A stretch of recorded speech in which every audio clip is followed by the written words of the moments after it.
Bueno, le quiero dar las gracias a todos por venir. La idea de esto es que podamos o seamos capaces de entender un poco más allá de lo que se está discutiendo. ¿Por qué? Porque ya sabemos que tenemos un plebiscito al frente el día 25 de octubre, donde se va a votar apruebo o rechazo una nueva constitución, y también se va a decidir cuál va a ser el órgano constituyente que va a escribir dicha constitución. Hay que tener en claro algo para poder comenzar, que es que si es que gana el apruebo, no quiere decir necesariamente que vamos a tener una nueva constitución. ¿Y por qué no quiere decir necesariamente que vamos a tener una nueva constitución? Porque puede pasar que se vote apruebo ahora, se escriba una nueva constitución y cuando llegue el momento de votar nuevamente, si es que queremos el texto constitucional que hizo esa convención constituyente o esa convención mixta constitucional, puede pasar que la gente simplemente no quiera ese texto y se vote que no, y vamos a tener como conclusión un proceso constituyente de aproximadamente un año, con una elección de constituyentes, y no vamos a tener ningún tipo de nueva constitución cuando termine esto. Entonces, tenemos el primer punto, que es la elección del apruebo o el rechazo. Vamos a elegir también este órgano constituyente para redactar la constitución, pero hay algo de lo que no se habla mucho, y es cómo vamos a elegir a esos constituyentes que van a ir a ese órgano convencional. Entonces, eh, algo más o menos tenemos claro. Sabemos que si es que es una convención mixta, la mitad van a ser parlamentarios. Y eso, por ahora, es lo único que tenemos claro.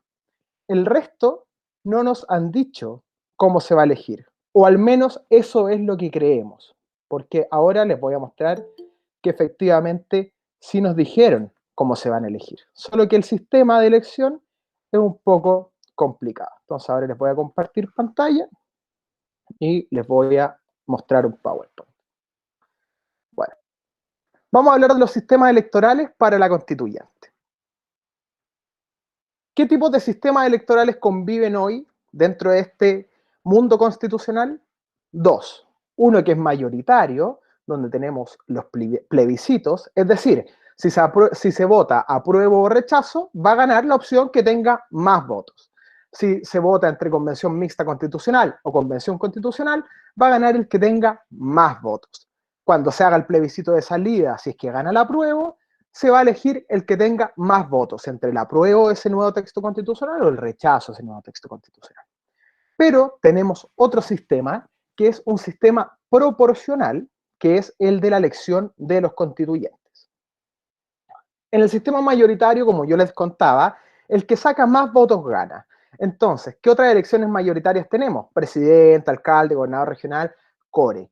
¿Por qué? Porque suele pasar que la gente entra y espérenme, que acá me dice que no sé cómo ponerlo automático. Bueno, eh, el que vaya, como se está viendo, un solo cargo, hay un presidente, hay un alcalde por comuna, el que gana es el que saca más votos y es así de simple. El problema es cuando se está repartiendo o se está haciendo una elección para más de un cargo. ¿Y en qué casos pasa eso? Concejales, diputados, senadores, etc. ¿Cómo será la constituyente? Nuestra reforma constitucional que se hizo para permitir este plebiscito nos señala lo siguiente, y esta es la parte importante. Serán aplicables las disposiciones pertinentes a la elección de diputados. Es decir, ya sabemos mediante este artículo que la elección va a ser igual a cuando se eligen diputados. Si vamos a lo que hablamos anteriormente, nos vamos hacia un sistema proporcional. Sistemas electorales proporcionales hay muchos. Por ejemplo, el sistema binominal, que lo dejaron fuera mediante una reforma hace algunos años atrás. Y cuando reformaron el sistema binominal, se incluyó un sistema proporcional que se llama DONT o de Hont. Entonces, este método es el sistema de Hont.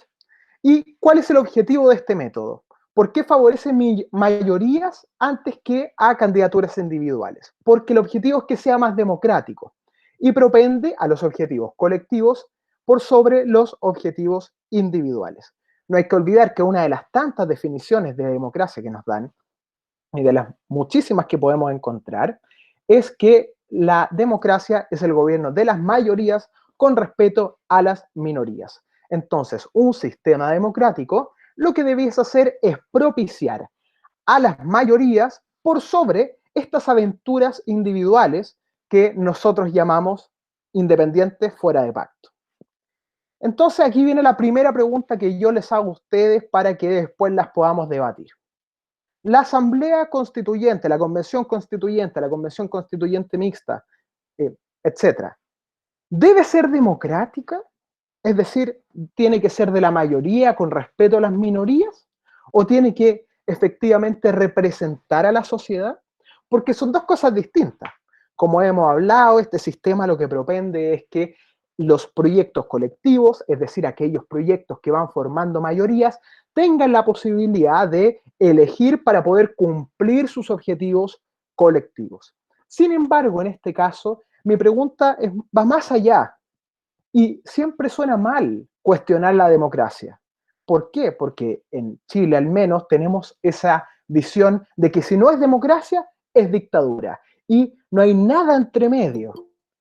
Entonces, ¿la constituyente debe ser democrática o debe ser representativa de la sociedad? Esa es la primera pregunta que les dejo planteada y sonó de nuevo esto. Parece que hay alguien que quiere entrar. Bueno, un caos. No sé, no importa. Ya. Entonces, sigamos. Tema a considerar con respecto a este asunto. Primero, las listas de candidatos deben ser paritarias. Esto no es solo de ahora, sino que en las elecciones para diputados suele pasar lo mismo. Las listas de candidatos deben ser paritarias. Ojo, cuando yo me refiero a lista de candidatos, por ejemplo, en el distrito 10, cuando se eligen a 8 candidatos, las listas pueden ser de hasta uno más de aquellos cupos que se están eligiendo. Por tanto, yo puedo tener una lista de 9 personas.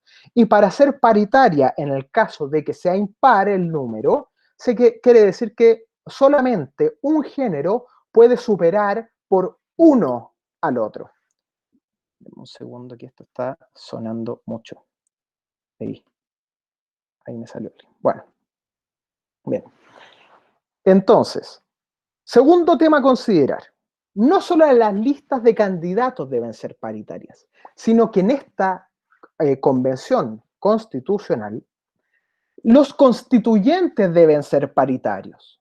A diferencia de las elecciones de diputados, acá los constituyentes deben ser paritarios. Es decir, si es que yo en un distrito elijo a 8 convencionales constituyentes, 4 deben ser hombres y 4 deben ser mujeres.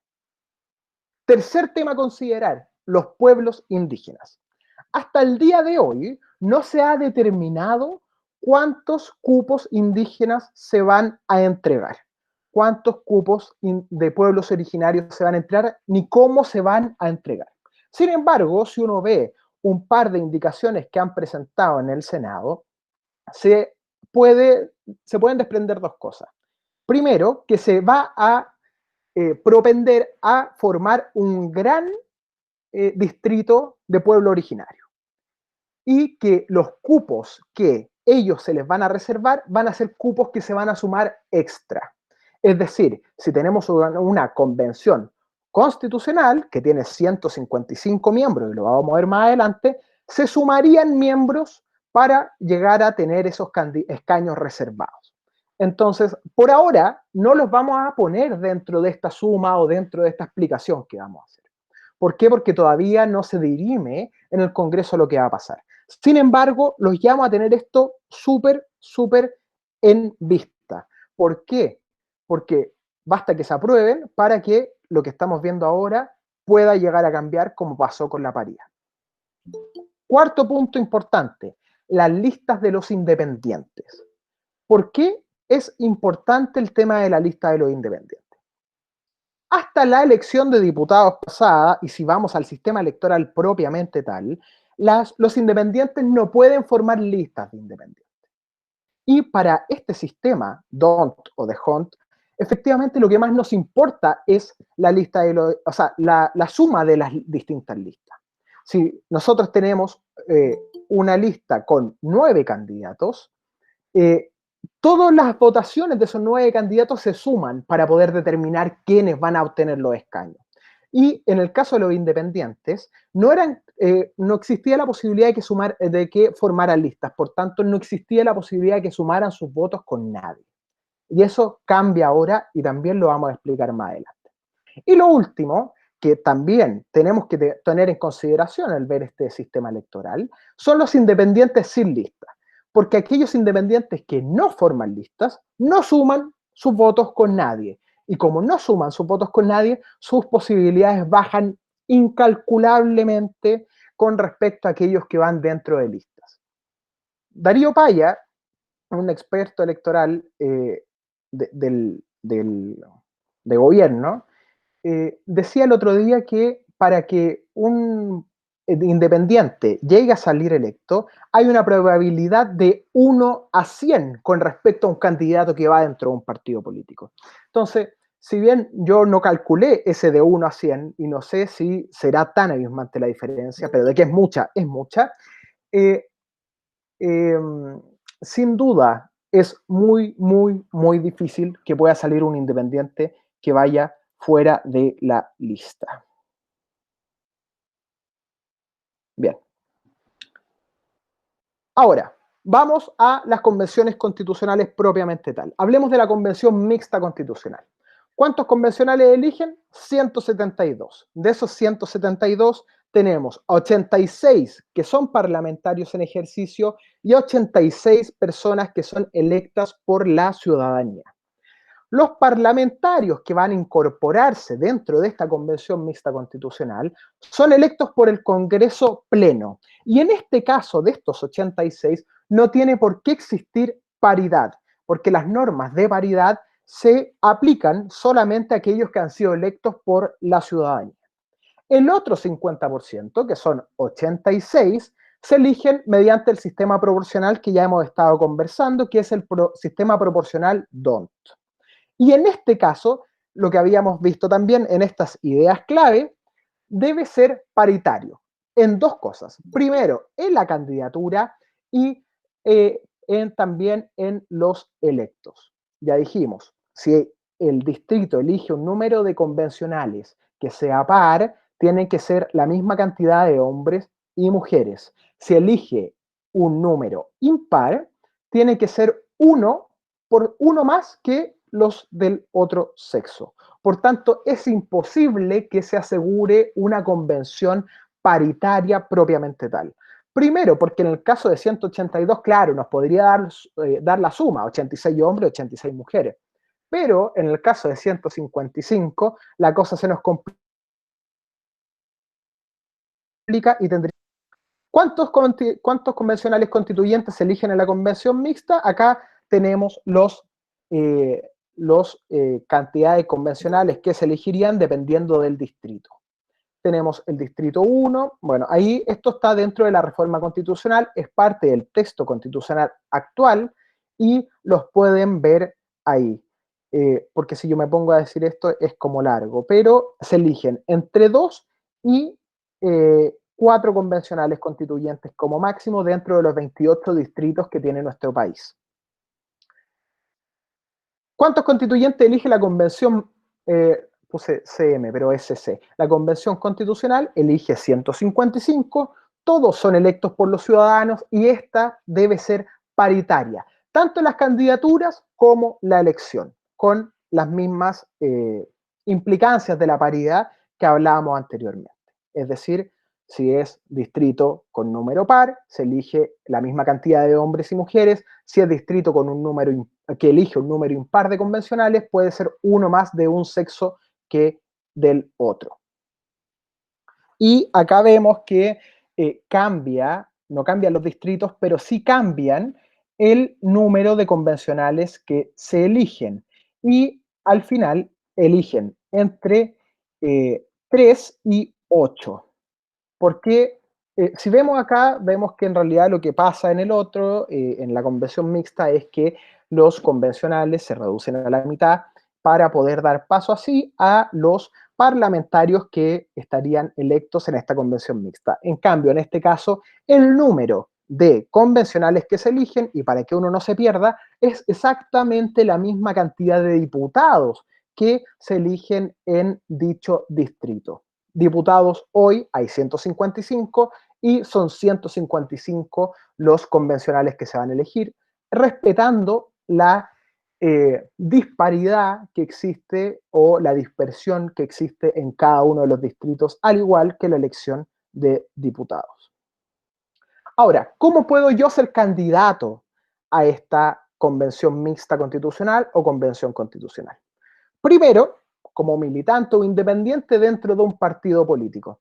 Basta ser militante o basta ser independiente y decir en un partido, oye, yo quiero ser candidato, ¿puedo meterme a tu partido político? No, no basta. ¿Y por qué no basta? Porque en política se habla que nadie tiene más poder en un partido político que aquel que tiene el timbre y la firma, es decir, al que inscribe los candidatos. Por tanto, lo que hay que hacer es ingresar a uno de los procesos de elección que tienen en los distintos partidos políticos, dentro de las comisiones de búsqueda o lo que sea, y estar a disposición para que ellos vean si tú eres, existe la posibilidad de que tú vayas o no y te inscriban como candidato dentro de su pacto. La segunda opción es como independiente sin lista, es decir, lo que vimos antes, tus votos no se van a sumar con nadie y tú vas a tener que sacar un número descomunal de votos para poder estar dentro de la cifra repartidora a ver si te llega a tocar un escaño. Y como independiente en lista. Ya vimos que esta es la primera vez que se permite que los independientes formen sus listas. ¿Cuál es la ventaja de ir a una lista? Lo que ya habíamos hablado. Los votos de las listas se suman. Entonces, si yo quiero ser candidato independiente, ¿qué tengo que hacer? Como dijimos anteriormente, si quiero ir dentro de un pacto de partidos políticos, tengo que convencer al que tiene el timbre y la firma en el partido para que me inscriba.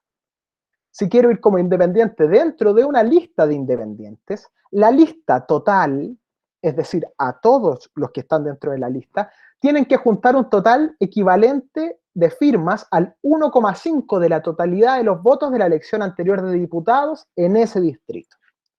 Como vamos a ver más adelante, en un ejemplo que puse del distrito 10, en la última elección del distrito 10 hubo 400.000 votos, un poco más. Y de esos 400.000 tengo que ver el 1%. Por tanto, 10% ahí son 40.000, 1% son 4.000 votos. Es decir, tengo que juntar 4.000 firmas para poder, 6.000 firmas, porque 1,5, 6.000 firmas para yo poder inscribir mi lista de candidatos independientes.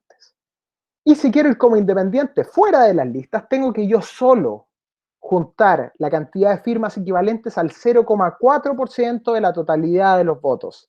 Es decir, en el caso que vamos a ver, son aproximadamente 1.600 firmas para yo poder ser electo.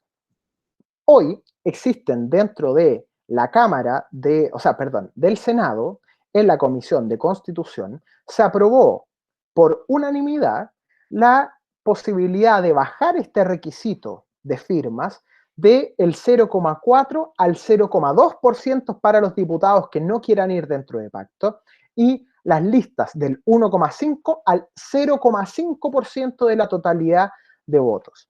El problema es el siguiente, el problema que yo veo acá es cómo nosotros podemos articular las listas de los independientes. ¿Por qué? Porque dentro de un partido político nosotros tenemos una maquinaria que se encarga de ir armando las listas y ya tenemos una depuración ideológica dentro de un partido político. Entonces sabemos, bueno, si todos los militantes del partido o 8 militantes van en este distrito, no va a haber problema, pero ¿cómo los independientes logran ponerse de acuerdo? Y ojo, falta poco tiempo para la inscripción. ¿Cómo los independientes logran ponerse de acuerdo ideológicamente? ¿Por qué hablo de ideológicamente? Porque no hay que olvidar algo. Dentro de las listas los votos se suman. Entonces aquí el dicho que procede es nadie sabe para quién trabaja. Y como nadie sabe para quién trabaja, puede pasar que si es que se arma una lista de independientes solo por el hecho de ser independiente, sin ver un parecido ideológico entre los candidatos que van a ir en esa lista, puede pasar que todos los votos se sumen y que el electo sea alguien de distinta corriente política que la que tengo yo. Entonces, hay que tener ojo con respecto a eso. ¿Dónde se firma? ¿Cómo se llega a firmar? Las firmas son ante notario. ¿Y la validación de la firma es gratuita? La respuesta es no. En ninguna parte se garantiza que la validación de las firmas por parte de los notarios va a ser gratuita. Entonces, este es el primer escollo económico de los independientes, porque lo primero que tienen que hacer es financiar la validación de las firmas ante el notario. Los que yo soy abogado y los que hemos trabajado con notarios sabemos más o menos por dónde andan los precios. Entonces, supongamos que un notario buena onda te dice, bueno, voy a validar por 1.000 pesos cada firma. Pero 1.000 pesos por 1.400 firmas es 1.400.000 pesos que yo como candidato independiente tengo que desembolsar en una primera instancia, sin tener en consideración que yo después tengo que financiar una campaña política para poder llegar a ser electo. Entonces, este es el primer escollo económico. ¿Qué puede hacer el candidato independiente? Puede decir, oye, pero paga tú la luca, le dice al que va a firmar por él. Pero bueno, no solo va a tener que ir a hacer la fila en la notaría y aparte de eso, firmar y pagar la firma. O sea, lo que estamos haciendo es ponerle una carga bastante grande y más aún en tiempos de pandemia a los candidatos independientes. Esto también se sabe en el Congreso. Ellos saben que esta situación está así. Por tanto, dentro de este proyecto, que es de Pepe Out, dentro del Senado, el que yo les conté que se aprobó para rebajar a 0,2 y 0,5, también está la posibilidad de que las candidaturas sean patrocinadas mediante una clave única, que es la que nosotros obtenemos en el registro civil, para no tener que exponer exponer a la gente al ir a un notario y que tampoco se le cobre el precio de la validación de la firma. Pero ese proyecto recién se aprobó en la comisión en general y vamos a ver qué pasa con este proceso legislativo más adelante. Entonces, ya sabemos que el sistema que nosotros tenemos para elegir a los convencionales constituyentes se llama the hunt o don't. Entonces ahora viene la pregunta, ¿cómo funciona este sistema para poder ser electo? Para poder explicárselo mejor, hay que recurrir a los ejemplos. Y para recurrir a los ejemplos, lo que yo hice fue agarrar un caso de la vida real, que fue lo que sucedió en el Distrito 10, donde salió electo Giorgio Jackson, y escogí este distrito por una razón en específica. Primero, porque fue un candidato independiente, fuera de pacto. Fue independiente junto a la firma y fue por la suya. Segundo, porque dentro de este distrito electoral están dentro de aquellos que se llaman los diputados del 1%. Hay dos diputados que llegaron a la Cámara de Diputados habiendo sacado aproximadamente un 1% de la votación. También elegí este ejemplo porque dentro de la lista del Frente Amplio hay una votación de Alberto Mayol que es muy alta, o bastante alta, digamos, y que quedó fuera, aun cuando dentro de su lista obtuvieron 3 escaños. ¿Por qué? También lo vamos a explicar más adelante. Es decir, dentro de la lista del Frente Amplio, el que sacó más votos por lejos, pero sacó una votación apabullante, fue Giorgio Jackson. Y el segundo que sacó fue Alberto Mayol, que sacó también, si nosotros hacemos el cálculo, aproximadamente 15 veces más que el que quedó electo dentro de la Cámara con un 1, y tanto por ciento. Entonces ahora vamos a explicar mediante este ejemplo cómo funciona el sistema de Hunt y al final vamos a ver las correcciones que hay que hacer debido a la paridad. Entonces, ¿cómo funciona el sistema de Tont o de Hunt? Primero, se sabe quién gana obteniendo una cifra repartidora. Eso lo vamos a ver más adelante, no hay problema.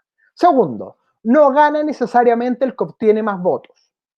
Tercero, se promueven procesos colectivos antes que individuales. Por eso tienen más posibilidades de ganar los que van dentro de pactos o listas y tienen menos posibilidades de ganar aquellos que van como independientes. Cuarto, las candidaturas pueden ir dentro de pactos o fuera de pactos. ¿Cuáles van fuera de pacto? Los independientes fuera de pacto, pero pueden ir también dentro de estas candidaturas.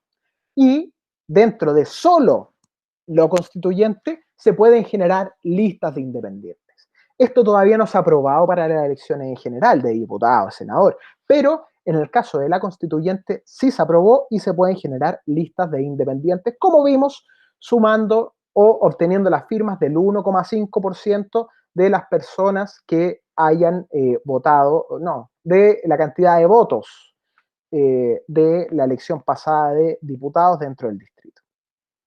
Entonces, acá tenemos nuestra elección del distrito 10. El distrito 10, compuesto por Santiago, Providencia, San Joaquín, Macul, La Granja, Ñuñoa. Aquí dice Providencia, Providencia, me equivoqué, bueno, uno de esos es Ñuñoa. eh, Elige a 8 diputados. Y las listas que fueron a la elección fue la lista B, que es por todo Chile, la lista G, que es el Frente Amplio, Unión Patriótica con la sigla M, la Fuerza de la Mayoría con N, Convergencia Democrática con la O, Chile Vamos, P, Independientes, que fue uno solo, con la sigla R. Fue uno solo y por eso lo puse ahí. Es para resaltar que la votación que obtuvo la obtuvo solamente un independiente. Entonces, acá tenemos, acá abajo, la totalidad de los votos por cada una de las listas y vemos que el total de la votación dentro de ese distrito fueron 436.469 votos. Si uno lo ve a primera vista, digamos, la lista que sacó más votos en este distrito fue la lista de Chile Vamos, que sacó 168.105 votos, y la segunda lista que sacó más votos fue la lista del Frente Amplio, que sacó 152.390 votos. Entonces ustedes se preguntarán, bueno, si tenemos esto, ¿cómo hacemos para repartir los 8 escaños dentro de este sistema que estamos viendo? Tenemos la votación de las listas, pero ¿cómo hacemos para repartir estos 8 escaños? Entonces, ¿qué nos dice o cómo se aplica este sistema? Tenemos que ver y poner todas las listas dentro de esta tabla. Tenemos que hacer una tabla. Y vamos a dividir la votación total de cada una de las listas, como pueden ver acá, aquí. Tenemos que dividirla por 1, tenemos que dividirla por 2, por 3, por 4, por 5, por 6, por 7 y por 8. ¿Por qué por 8? Porque estamos repartiendo 8 escaños. Si estuviésemos en un distrito como el distrito 1, por ejemplo, donde está Arica, Camarones, Putre y otra ciudad más que se me olvida en este momento, pero ellos eligen 3 diputados. Entonces, esta tabla que nosotros tenemos acá estaría solamente hasta el 3, no hasta el 8. Y una vez que nosotros hacemos toda esta operación matemática y tenemos aquí todos estos números, tenemos que ver cuáles son los números mayores de esta división múltiple que hicimos. Y acá podemos ver lo siguiente. El Frente Amplio tiene 3 de estos números mayores. La Fuerza de la Mayoría tiene 1, que es la lista de la nueva mayoría, tiene 63.935. Y Chile Vamos aquí obtiene 4 números mayores. Y el número 8, es decir, el número octavo más alto, es lo que nosotros vamos a llamar cifra repartidora. Y acá la destaqué con color rojo.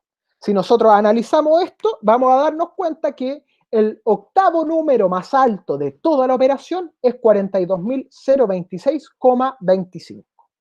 ¿Para qué nos sirve la cifra repartidora? Para poder verificar cuántos escaños va a obtener cada una de las listas en la elección general. Y acá esto ya nos da una pista. Vemos que el Frente Amplio tiene 3 números mayores a 4.200, o sea, a 42.026. Vemos que Chile Vamos tiene 4 números mayores a 42.026 y que la Fuerza de la Mayoría tiene 61 números por sobre 42.026. Pero eso es de tinca. Tenemos que tener una forma para nosotros poder corroborar matemáticamente lo que yo les estoy diciendo acá. ¿Y de qué forma se corrobora matemáticamente? Se corrobora de la siguiente forma. La votación total de cada una de las listas las divido por la cifra repartidora. Entonces, si yo divido 7.818 en 42.026, me da 0,18. Es decir, el número de escaños que obtiene es 0. Si yo divido 152.390 en 42.026, me da 3,6. Es decir, obtiene 3 escaños. Y así, en esta diapositiva que está acá, pueden ver que el Frente Amplio, estamos comprobando matemáticamente la tincada que tuvimos en la diapositiva anterior. El Frente Amplio obtiene 3 escaños, la Fuerza de la Mayoría obtiene 1 escaño y Chile Vamos obtiene 4 escaños. Lo que nos da un total de 8, porque eran 8 aquellos que nosotros estábamos buscando repartir. Ustedes se preguntarán acá, ¿dónde está el independiente? Porque dijimos que acá había un independiente. El problema es que el independiente no suma sus votos con nadie. Entonces, él sacó 7.355 votos en total, y nosotros acá tendríamos que dividir 7.355 votos por 1, por 2, por 3, por 4, por 5, por 6, por 7 y por 8. Entonces, es imposible que tenga algún escaño cuando la cifra repartidora es muchísimo, muchísimo más grande que lo que él obtuvo como votación. Entonces, ni siquiera alcanzaría a estar dentro de la estela de esperanza de la cifra repartidora. Entonces, acá, para no hacer el ejercicio completo, nos vamos a ir a lo que yo les hablé anteriormente, que era lo que pasó en el Frente Amplio, este tema de los diputados del 1%, cómo llegaron ahí, por qué quedó fuera Mayol. Nos vamos a enfocar en la lista del Frente Amplio para poder explicar el sistema electoral. Todos estos datos que yo les estoy mostrando ahora están en la página del Servicio Electoral. ¿Y cuál es la idea? Que si ustedes siguen este mismo proceso, es como la metodología. Si ustedes siguen la metodología que yo apliqué acá, que es la metodología DONT, van a poder llegar exactamente a los mismos resultados y van a ver que los electos llegaron mediante este método, mediante este mecanismo y no mediante otro.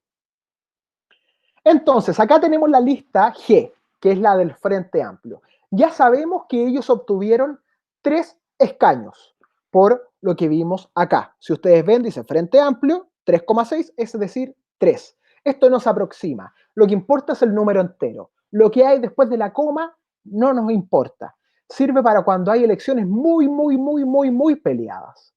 Lo que vemos acá también, y que también les quiero decir, la primera parte son las votaciones totales, donde dice 1, son las votaciones totales. Pero el resto ya no hablamos de votaciones, estamos hablando de factores. ¿Por qué? Porque el resto no son las votaciones que obtuvo nadie, sino que simplemente son las divisiones que yo hice del total de la lista por 1, por 2, por 3, etc. Entonces la primera es el total de la votación de la lista y el resto son simplemente factores. Bueno, entonces acá tenemos la lista y sabemos que hay 3 electos. Si es que esto fuera por una votación mayoritaria, ojo, mayoritaria, y aplicamos un DONT, pero si esta parte de la lista la hiciéramos por una votación mayoritaria simplemente, sabríamos que el primer electo, el primer diputado electo sería Giorgio Jackson, que sacó el 23,72% de los votos de su lista, o sea, de la votación total. Pero fue el que más sacó de su lista, perfecto. El segundo que debió haber sido electo era Alberto Mayol, quien sacó el 5,81% de los votos. Y el tercero que debió haber sido electo era Francisco Figueroa, que sacó 5.793 votos, que es un 1,33%. Esos son los 3 más altos. La pregunta es, ¿son ellos hoy los diputados del Frente Amplio en ese distrito? La respuesta es no, sino que los diputados actuales del Frente Amplio por ese distinto es Giorgio Jackson, Natalia Castillo y Gonzalo Vinter. ¿Cómo llegamos a que fueran eso? Y la respuesta es súper simple. Cuando nosotros aplicamos el primer DONT, vimos que en la lista, cada una de las listas tenía un número de escaños asignados debido a la operación matemática que hicimos. Como ven acá, nuevamente, Frente Amplio 3, Fuerza Mayoría 1 y Chile Vamos 4. Pero ¿cómo tenemos que elegir después a aquellos que van a efectivamente ocupar los puestos? Tenemos que aplicar nuevamente el sistema electoral DONT. ¿Y sobre qué lo vamos a aplicar? Sobre la lista propiamente tal. ¿Y cómo se hace eso? ¿Quiénes componen la lista? Revolución Democrática, PEV, el Partido Humanista e Igualdad. Entonces, nuevamente vamos a ver cuántos escaños obtuvieron. 3. Entonces, agarramos la totalidad de los votos que obtuvo el partido político y lo dividimos por 1, lo dividimos por 2 y lo dividimos por 3. ¿Por qué? Porque son 3 los puestos que ellos obtuvieron. Entonces, si hacemos la misma operación que hicimos antes y buscamos la cifra repartidora, nuevamente nos damos cuenta que la tercera cifra mayor son 37.738. Entonces, si nosotros dividimos 37.738, nos damos cuenta que Revolución Democrática obtiene 3 escaños, PEV obtiene 0,3, es decir, 0. El PH obtiene 0,0, es decir, 0.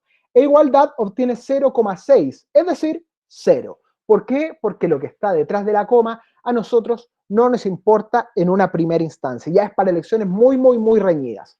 Sino que a nosotros lo que nos importa es lo que está antes de la coma. Es decir, el 3 de Revolución Democrática, que es 3,0, y los ceros de PH e Igualdad. Entonces, si vamos a lo anterior, a la lista de candidatos, nos damos cuenta que solo hay 3 candidatos de Revolución Democrática. Por tanto, ¿cuáles son los candidatos de Revolución Democrática que tienen que ingresar? Los 3 que hay. ¿Por qué? Porque cuando aplicamos el sistema DONT, nos dice que los que ingresan en esta segunda aplicación son los 3 de Revolución Democrática. Entonces, así tenemos como conclusión electos a Giorgio Jackson, Natalia Castillo y Gonzalo Vinter. Aun cuando dentro de la misma lista, Mayol haya sacado 25.376 votos, que es casi 5 veces más de lo que sacó Gonzalo Vinter. Es decir, resumiendo, agarramos la votación de cada una de las listas y a esta votación le aplicamos el sistema DONT. Así nos van a decir cuántos cupos obtiene cada lista. Después, aplicamos con ese número de cupos, Frente Amplio 3, Fuerza Mayoría 1,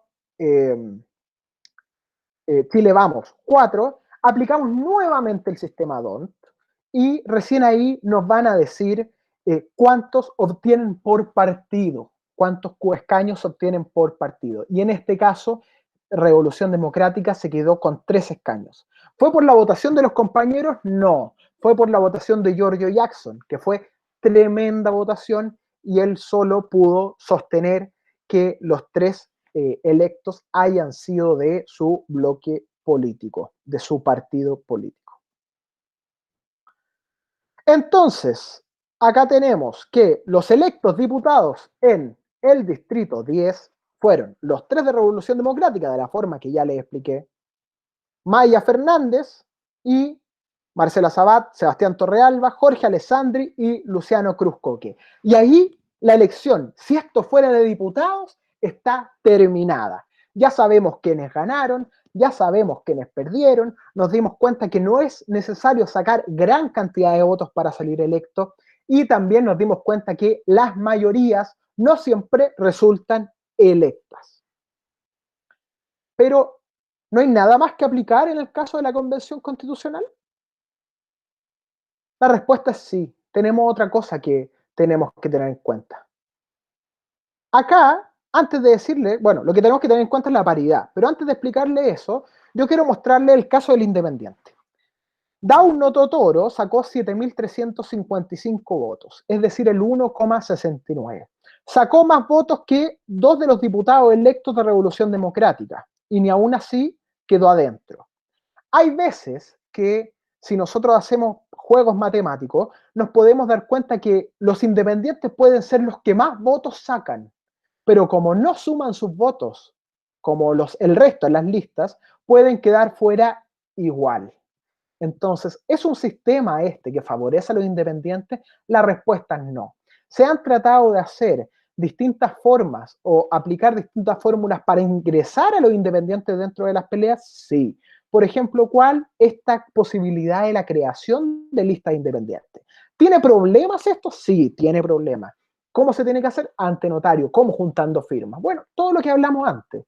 Pero acá vemos que el independiente sacó más votos que dos de los candidatos de Revolución Democrática y, y no resultó electo para ingresar a la Cámara de Diputados, que es lo mismo que puede llegar a pasar dentro de la Convención Constitucional o Convención Mixta Constitucional.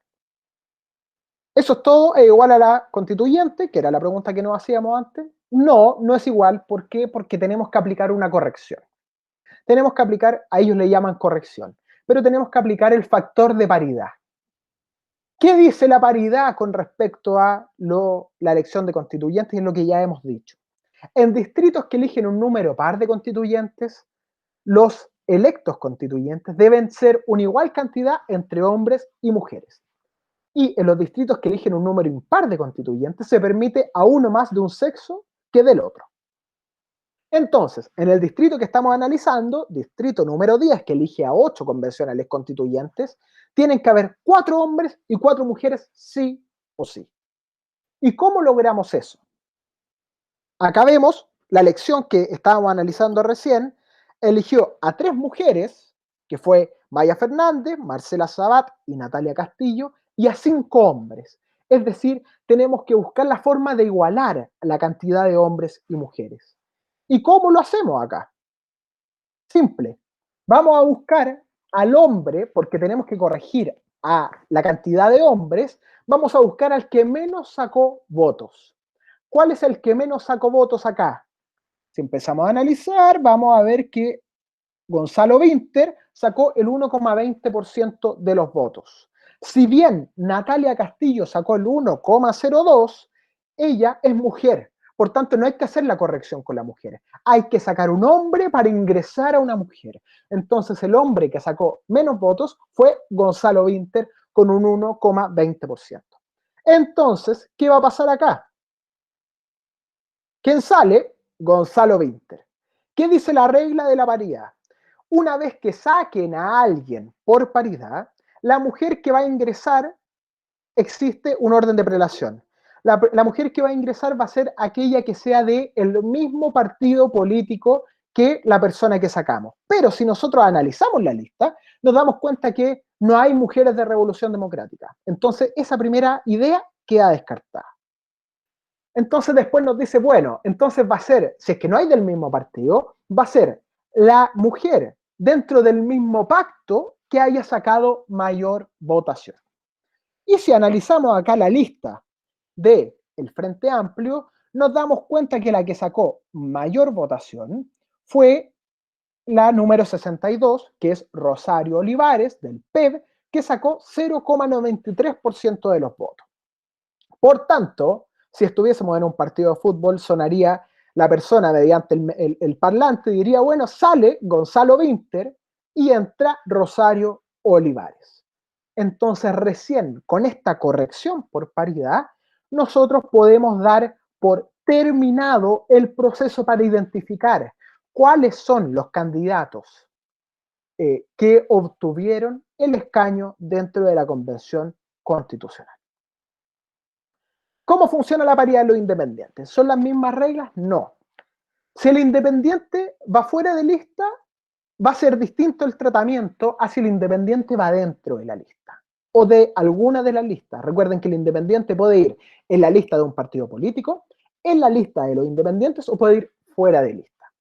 Si el independiente va fuera de la lista, y acá me equivoqué, si el independiente va fuera de la lista, no puede perder el cargo por paridad. Es decir, van a ir a la votación menor de las listas que haya sido electa y a él lo van, o a ella, porque puede ser hombre o mujer el que sale, lo van a sacar para aplicar esta corrección. Es decir, el independiente que va fuera de la lista no puede perder su cargo por paridad. Aun cuando la corrección se va a aplicar igual entre aquellos que van dentro de las listas. Y si el independiente va en una lista, sea de independientes o de partidos políticos, puede ser o no ser electo por paridad y puede perder su cargo por paridad. Es decir, por ejemplo, si dentro de la lista de independientes se pierde un cargo de hombre, temas de paridad, una mujer puede obtener su cargo mediante esta corrección. O, caso contrario también, si hay más mujeres que hombres, la paridad funciona también y se va a sacar una mujer para ingresar a un hombre que haya obtenido menor votación.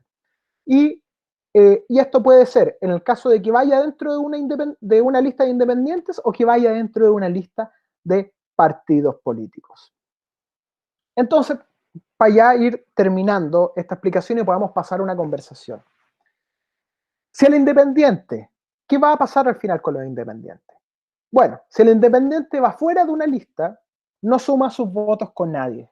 Entonces es sumamente complicado que un independiente pueda salir electo y pueda ser parte de la constituyente. Porque como yo les expliqué, todo tiene que ver con una cifra repartidora. Y alcanzar esa cifra repartidora cuando los otros suman sus votos y el independiente no suma sus votos con nadie, es prácticamente imposible. Darío Paya, como les conté, decía en una columna hace un par de días que la posibilidad era de 100-1. Si el independiente va en una lista de independientes, la lista propiamente tal va a sumar sus votos y por tanto va a existir una mayor posibilidad de que puedan alcanzar la cifra repartidora. Y si el independiente va dentro del pacto de partidos políticos, va a sumar sus votos con todos los de la lista y van a poder obtener un número cercano al de la cifra repartidora. Entonces, las conclusiones de los independientes. Si va fuera de lista, si usted va a ir de candidato fuera de la lista, la verdad no sé si será tan conveniente hacerlo. Es un gasto muy grande. Después de que se eliminó el binominal, se agrandaron los distritos de diputados y hay que hacer una campaña que te permita obtener la cantidad de votos necesarias para vencer, no al resto en una votación, que yo saqué 1000 y tú sacaste 2000, o yo saqué 2000 y tú sacaste 1000, sino que la cifra que hay que vencer es la cifra repartidora, porque si tú estás por abajo de la cifra repartidora, no vas a obtener ningún escaño. La única forma de obtener un escaño es estar por sobre la cifra repartidora. Si tú vas dentro de una lista de independientes, también va a depender, porque si la lista de independientes tiene 2 candidatos y la de los partidos tiene 9 candidatos, bueno, ¿valdrá la pena sumar los votos entre 2? ¿Podremos llegar a esa cifra repartidora? Aquí todo es la cifra repartidora. En cambio, si vamos en una lista de independientes que tienen 9 y los de los partidos también son 9, claro, podemos pelear para ver cuántos cupos puede obtener nuestra lista. Que yo saqué muchos votos en una lista, si hay personas que sacaron más que yo y están por sobre mí dentro de una aplicación del sistema, cuando se ve cuántos cupos obtuvieron la lista, no quiere decir que voy a salir electo, así que hay que tener ojo con eso. Y si el independiente va dentro del pacto de los partidos, claro, ahí conviene ir. Pero ojo, que hay que entender algo. En este sistema, si bien uno va en contra o tiene que ganarle a las otras listas para obtener una buena cifra para la cifra repartidora, la competencia real dentro de este sistema no va con el resto, es entre las mismas personas de la lista. ¿Y por qué va entre las mismas personas de la lista la competencia? Porque también se va a aplicar una cifra repartidora a la lista. Y mi compañero, si obtiene más votos que yo, los escaños se los va a llevar él y no me lo voy a llevar yo. Entonces, si ustedes van a ir dentro de una lista, pero son el 8º candidato en popularidad en esa lista, lo más probable es que tampoco salga y su campaña solo sirva para sumarle votos a el resto de los candidatos que van dentro de esa lista. Bueno, esa fue la presentación y ahora vamos a conversar esta situación entre nosotros. No sé si, a ver, acá hay un chat, tú vas a lograr que migre, cuándo se inscriben, cuál es la cantidad de votos que deben tener los constituyentes para ser electos. Ya, con respecto a esas 3 primeras preguntas, ¿cuál es la cantidad de votos que deben tener los constituyentes para ser electos? Eso se puede tratar de aproximar mediante a la aplicación de la ingeniería electoral. Con lo que les expliqué recién, si uno empieza a analizar las votaciones de los padrones electorales, podríamos decir, ¿sabes qué? Lo que tú necesitas buscar son 800 votos, 900 votos, 1000 votos. Pero a buenas y a primeras, debido a también la votación voluntaria hoy, es muy difícil que te diga, y va a depender del distrito y va a depender de las listas. ¿Cuándo se inscriben? Buena pregunta. Se tienen que inscribir en aproximadamente 3 meses más.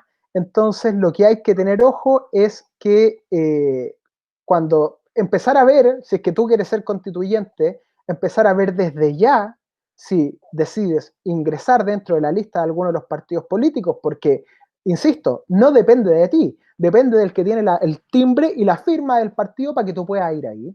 Y si no, empezar a ver desde ya cuáles van a ser tus compañeros de la lista de independientes y qué vas a hacer tú para comenzar y lograr la campaña de recolección de firmas que necesitas para poder salir electo.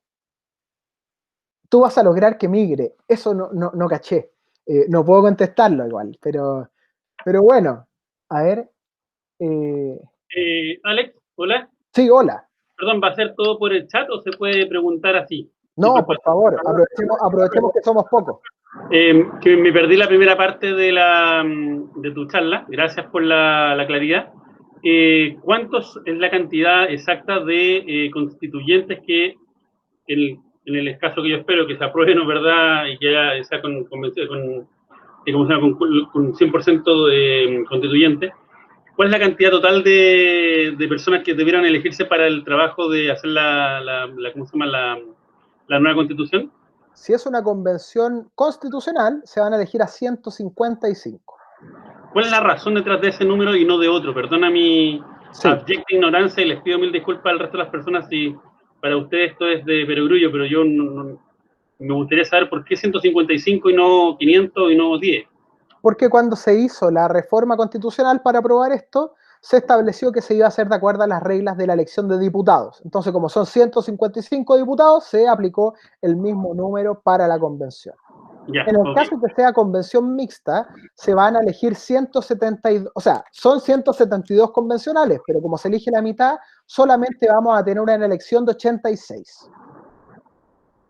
Eso quería saber por ahora. Dejo la palabra a los demás para no acabar las preguntas. Eso por ahora. A ver, Dayan pregunta, si se aprueba el proyecto que asegura un porcentaje de escaños a los pueblos originarios, ¿cómo se aplicaría esto?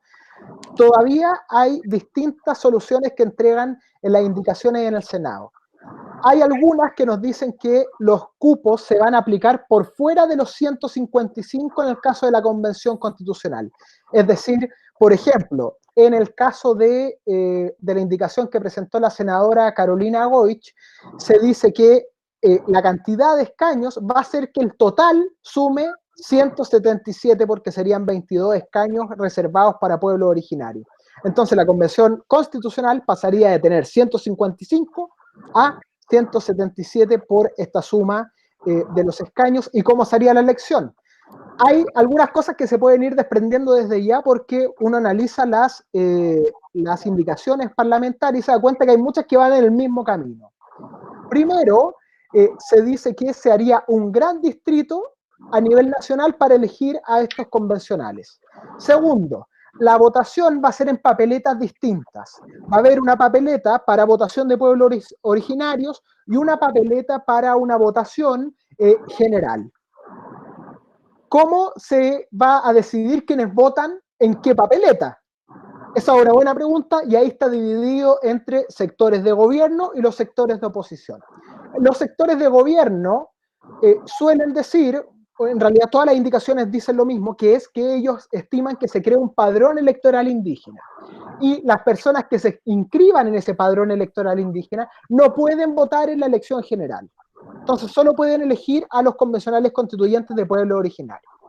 En el caso de la oposición, lo que ellos proponen es que Carolina Goich, por ejemplo, propone que se cree este padrón y el resto simplemente dice que puedan votar por autoidentificación. Es decir, yo voy a la mesa y solo voy a poder emitir un voto, pero yo digo cuál es.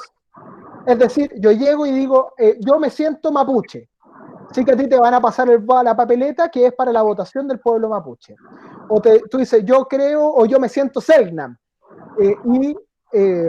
te van a pasar la papeleta Selknam. Si tú no dices nada, te pasan la normal, y si tú eres una persona perteneciente a pueblos indígenas, pero que no quiere votar por una candidatura a pueblo originario, tú dices, bueno, pásenme la papeleta normal. Es decir, ellos se basan en lo que se llama la autoidentificación. Pero para mí esto tiene un problema y debo ser súper honesto a este respecto, que es lo siguiente. Por ejemplo, se estima que el pueblo Selknam va a tener a un representante, pero este representante, pero si vamos a un padrón electoral originario, la cantidad de personas Selknam que queda es muy poca. Entonces yo podría ponerme de acuerdo con 2.000 personas y cambiar la votación y obtener un constituyente para mí. ¿Se entiende el problema de esto? También las indicaciones dicen que para obtener o inscribir la candidatura, lo que se necesita es obtener el patrocinio de diversas organizaciones de ese pueblo o diversas comunidades. Y estas van entre 1 y 4 comunidades. Esa es la amplitud de las distintas posiciones que se han presentado en el Senado, de 1 a 4. Pero, por ejemplo, nos dicen, puedo patrocinar una candidatura, puedo patrocinar 2. Lo que sí está claro es lo siguiente, y en esto están contestes todas las posiciones políticas, que aquella persona que vaya de candidato por el pueblo originario no puede ser inscrito si es que él no tiene su certificado que diga que él pertenece a esa etnia. Es decir, no existe la autoidentificación al momento de inscribir una candidatura, pero podría llegar a existir una autoidentificación al momento de votar por ese candidato. Entonces, pero para mí, siendo súper honesto y cuando analicé esto, para mí existe este problema que puede prestarse para un fraude electoral. Entonces, eso a mí me complica un poco. Y lo segundo que me complica otra cosa. Hemos hablado constantemente de la autodeterminación de los pueblos originarios, ¿verdad? Entonces, ¿cómo vamos a permitir o propiciar esa autodeterminación si al final en su elección puede votar cualquiera? Que simplemente diga, no, ¿sabéis qué? Yo creo que soy chango. Y yo me siento chango. Nunca he estado con un chango, pero yo lo leí y me siento chango. Y como me siento chango, por favor, entréguenme la papeleta a los changos, que yo voy a votar por un candidato chango. Entonces, esos son para mí los problemas que existen. Y lógicamente, a medida esto se vaya despejando, podemos juntarnos y conversar de nuevo qué pasa con la candidatura de los pueblos. Nadie regulará eso. Eso es lo que se está viendo ahora. ¿Cómo se va a regular? Mediante las indicaciones que hemos estado hablando de el Congreso.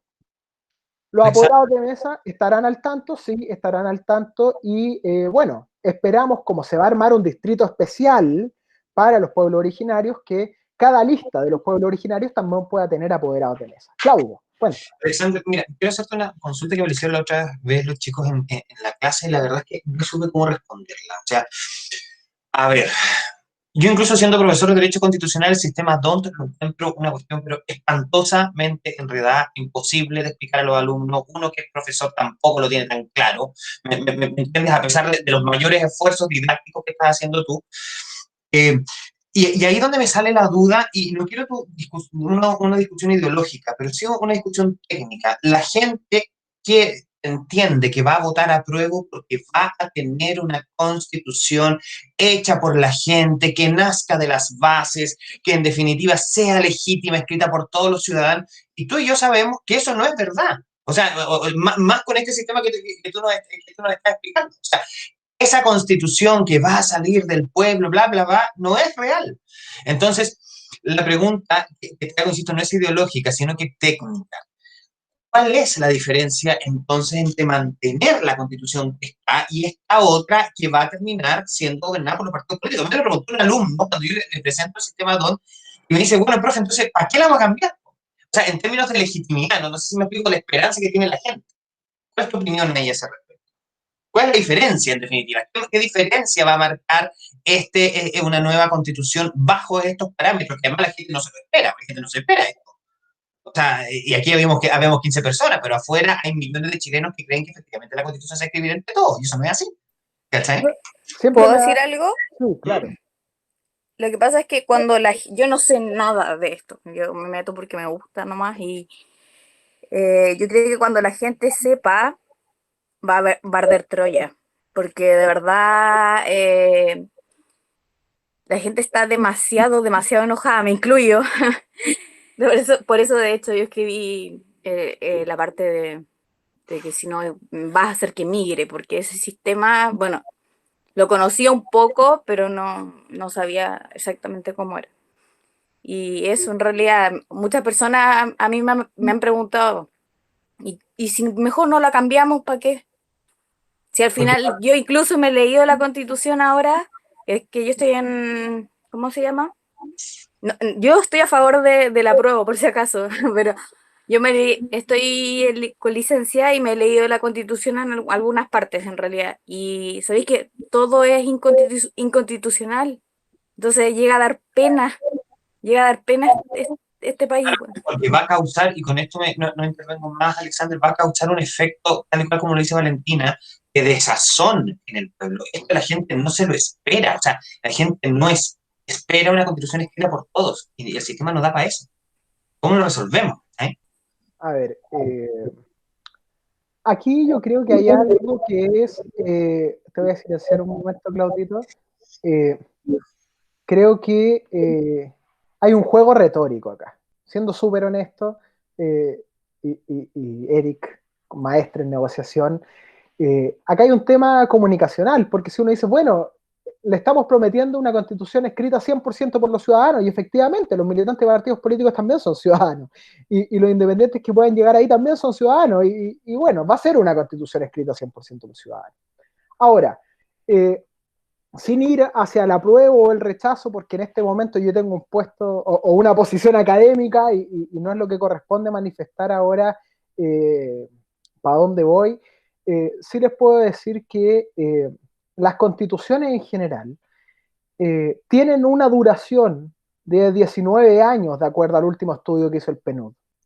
¿Y por qué las constituciones de hoy duran mucho menos que las de antes? Es porque las constituciones, y este ejemplo ya lo dije en el live que hicimos con Claudio, las constituciones son como las fundas de la almohada.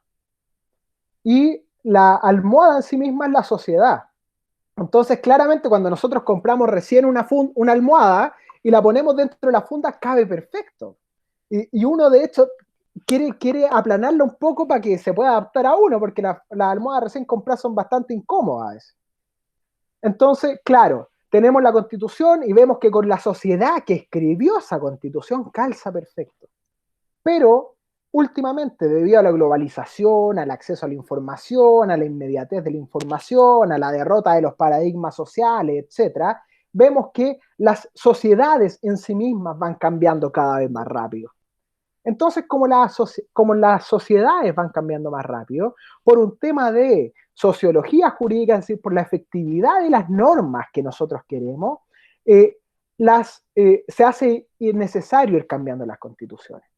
¿Por qué hay que cambiar la constitución? Bueno, yo podría dar argumentos a favor y en contra para poder responder un poco lo que dice Claudio. Primero, siendo súper honesto, a nadie nunca le cuentan este tema de los sistemas electorales. Cuando terminó el sistema binominal, todos dijimos, oh, se acabó el binominal. Y después, mágicamente, hace un par de meses se empezó a discutir la bancada del 1%, no sé si se acuerdan, que eran esos diputados que habían llegado al Congreso con una votación muy, muy baja. Y uno decía, bueno, ¿y para qué cambiamos el sistema entonces? Eric, ¿quieres decir algo? Sí, Perdón, cuando termine, quería Ah, comentar algo, cuando tú me digas. ya, perfecto. Entonces, eh, los sistemas electorales no se comentan mucho. El tema es que los sistemas electorales, como yo les expliqué en un comienzo, se hacen para algo y se hacen para permitir algo. Y en este caso, es para el sistema electoral proporcional, se hace para el juego democrático, es decir, que las mayorías gobiernen con respeto de las minorías. Y es un problema, pero el independiente ingresa dentro de la minoría y se le entrega posibilidad al proyecto colectivo. ¿Para qué? Para que el día de mañana, cuando estemos en el Congreso, como se necesitan quórum para aprobar las distintas cosas, los proyectos de estos conglomerados puedan llegar a hacerse realidad. porque si fueran puros independientes, la discusión dentro de la Cámara y del Senado sería mucho más ardua y sería mucho más difícil poder llegar a ¿cómo se llama? A un consenso. Con respecto a por qué más habría que cambiarlo, a ver, esta constitución tiene una ilegitimidad de origen. Y de hecho, si es que ganara el rechazo, a mí no me cabe duda que la constitución se legitima. Si es que se hiciera una nueva constitución y después ganara el rechazo al nuevo texto, esta constitución también se legitimizaría, porque pasaría por un proceso plebiscitario que es distinto al proceso plebiscitario que hubo en los años 80, que a nivel mundial, yo que tuve la posibilidad de estudiar fuera de Chile, se cuenta o se explica de forma contraria. Como no se tiene que hacer un plebiscito, se habla del plebiscito del 80 de Chile, donde no habían registros electorales, donde la forma de asegurar el voto, el secreto del voto no existía, a la gente le marcaban los carnés con un hoyito para ver si habían votado o no habían votado, es decir, era un caos, y en el mundo se explica eso como un ejemplo para no hacerlo. Entonces, la verdad, existen distintos argumentos del por qué sí y el por qué no. Bueno, ahí es donde yo tengo algunos conflictos. Yo creo que, ya lo dije, yo creo que quizá habría que cambiarla. ¿Por qué? Porque, por ejemplo, he leído el argumento que dice, tenemos miedo que no se llegue a consagrar el derecho a propiedad. Pero en realidad, en materia de derechos humanos, el derecho a propiedad está garantizado por la Declaración Universal de Derechos Humanos, está garantizado por el Pacto de San José de Costa Rica, y en materia de derechos fundamentales existe un principio que se llama principio de no regresión. Es decir, cuando un Estado garantiza algo o avanza en derechos fundamentales, no se puede volver atrás. Entonces, la verdad, no podría no reconocerse el derecho a propiedad como algunos esperan, o como dicen que puede pasar. Pero bueno, Eric, ¿tú querías decir algo? Sí, gracias, Alexander. Primero, agradecer tu presentación, muy ilustrativa, muy interesante, realmente te la agradezco. Yo soy cientista político, he tenido que estudiar esto con largas noches, me costó mucho entenderlo, y tu presentación y tu explicación es muy interesante y muy ilustrativa sobre el caso ese que explicaste, que es un caso muy emblemático. Yo quería hacer un comentario a lo que dijo Álvaro. Dijo, ¿por qué 155? Hay una cosa re interesante, Álvaro, porque en general las asambleas buscan que hay un promedio que no sea más de 250.000 personas representadas por cada constituyente, digamos, 1 a 250.000. Cuando sacas esa proporción en Chile, te queda más o menos 1 a 116.000 sacas por total de la población, o por la población habilitada a votar, te llega como a 200.000. Entonces hay una cierta proporcionalidad general a nivel de estudios comparados. Pero además, si tú piensas, lo estoy bien interesante, ¿cómo se decidió hacer esto? En un periodo de tiempo súper corto. Entonces los partidos, las cosas tuvieron que ponerse de acuerdo, y todos estuvieron más o menos de acuerdo que para calcular las plantillas y calcular los votos, hacer la ingeniería, porque todos estaban en la noche calculando cuántos, según los votos, para la elección de diputados, cómo les daría para la eventual asamblea. Entonces 155 les quedaba un número muy adecuado, porque tenían el comparador, digamos, que lo que hizo Alexander ahora, ellos lo hicieron esta noche 400 veces, o sea, fueron muy pocos días para sacar esos cálculos. Tú cambias el número, se te hace mucho más complicado. Es una cuestión bastante práctica y bastante real también, porque si no, ahí hay que llegar a un acuerdo político ahí, ¿no? que permitiera eso. Y lo que plantea Alexandre, yo comentaría algo que es súper interesante de lo que él se pregunta y se cuestiona, que tiene que ver con la inclusión de los independientes como concepto político. En general, a nivel global, digamos, si uno se va a los sistemas mayoritarios tradicionales, el sistema mayoritario tradicional busca formar mayoría, ¿no es cierto? Y la mayoría se va a hacer blanco o negro, el sistema inglés, que es probablemente el que más está en esa línea, digamos. Entonces, y cuando tú empiezas a incluir a los independientes para decir queremos temas más proporcionales, no le demos todo el poder a uno o dos partidos, te choca siempre con los partidos que dicen, a ver, sí, vamos a entrar independientes, pero ¿hasta dónde puedo dejarlos entrar sin que eso vulnere la capacidad de los partidos de poder tener cierto, comillas, control de un parlamento, y eso, o de cualquier tipo de otra asamblea? Entonces ahí viene el poder de los incumbentes, en definitiva. Y por eso que siempre los incumbentes han entrado muy rezagados. En general, a nivel mundial, los análisis comparados muestran que es muy difícil incluir independientes de verdad, digamos. porque los mejores experimentos son incluyendo independientes dentro de la lista de partidos, que ahí se hace más fácil, porque el partido más tiene un cierto mayor control, digamos. Pero si no, es muy Perdón, difícil. un segundo. Bueno. Entonces, a mí me parece que es un gran tema. Yo creo que acá lo que hace Alexander y lo que nos mostró es muy interesante ver cómo sí eventualmente se puede incluir, pero las barreras de entrada son tan complicadas, ya sea por costo, sea porque además el periodo de campaña es casi imposible, un periodo de campaña muy corto, que un independiente, ¿cómo se da a conocer? Digamos? O sea, realmente sería muy, muy difícil. Y lo tercero difícil para los independientes es que, o el gran riesgo que ya algunos han planteado, es entre comillas, aquí voy a hacer entre comillas, lo hago como un comentario, no estoy haciendo ninguna aseveración, es la eventual farandulización de los independientes, porque la única o la gran oportunidad de un independiente sería un independiente muy famoso, no sé, de la televisión o un futbolista o quien fuera, y que pudiera obtener efectivamente una cantidad muy importante de votos.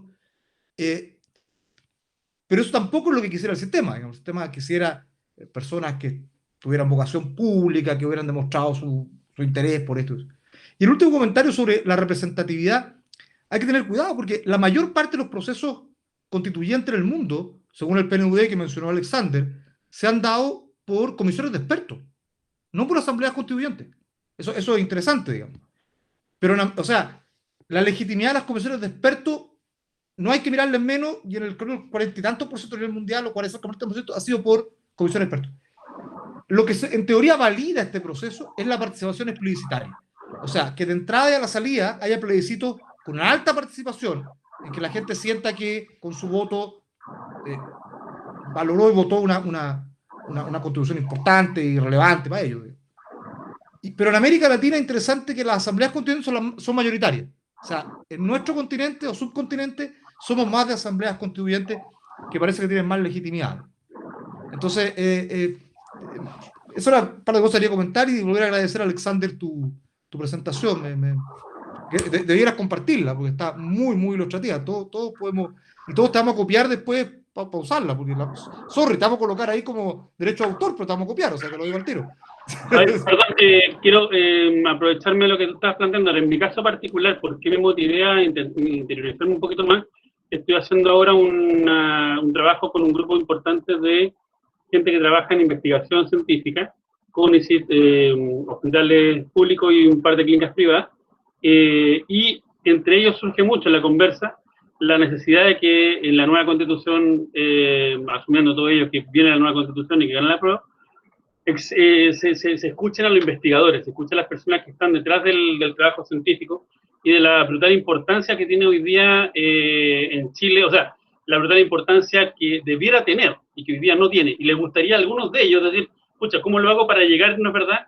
Y dentro de esta discusión poder, no es verdad, plantear que alguien que esté en la redacción, por lo menos en los artículos correspondientes, sea una persona que le interese, ¿no es verdad?, apoyar lo que es el conocimiento científico chileno.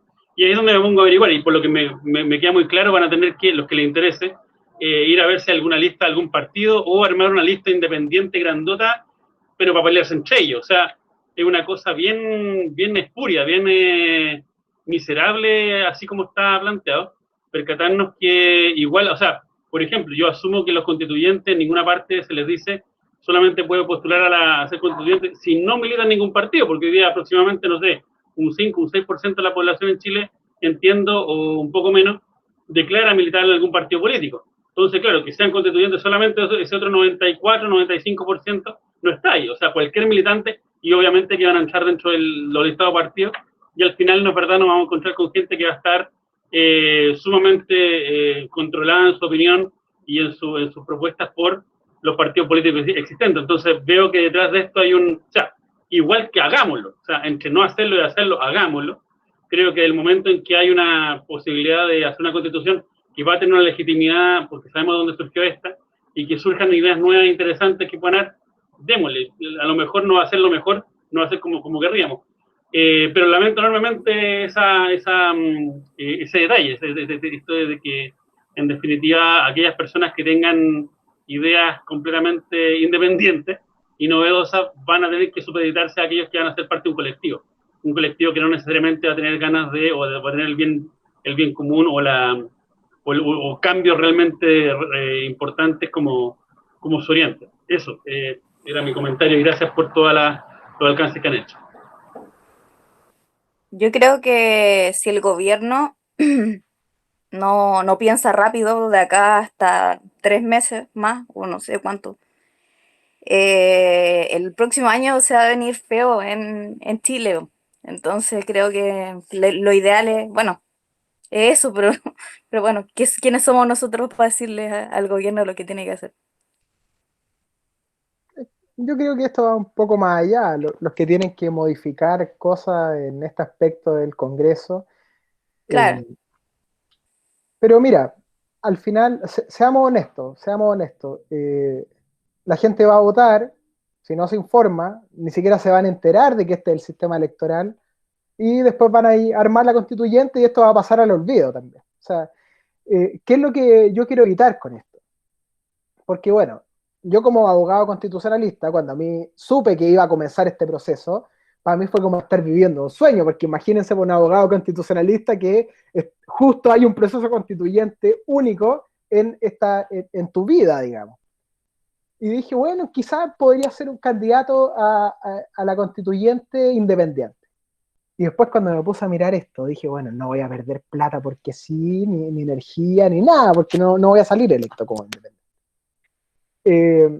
Entonces, miren, yo primero, esta es como la segunda vez que doy esta charla y siempre salen todo igual, con desazón. Es como que uno no quiere hacer estas charlas porque la idea es que la gente salga contenta, pero aquí nadie se va contento.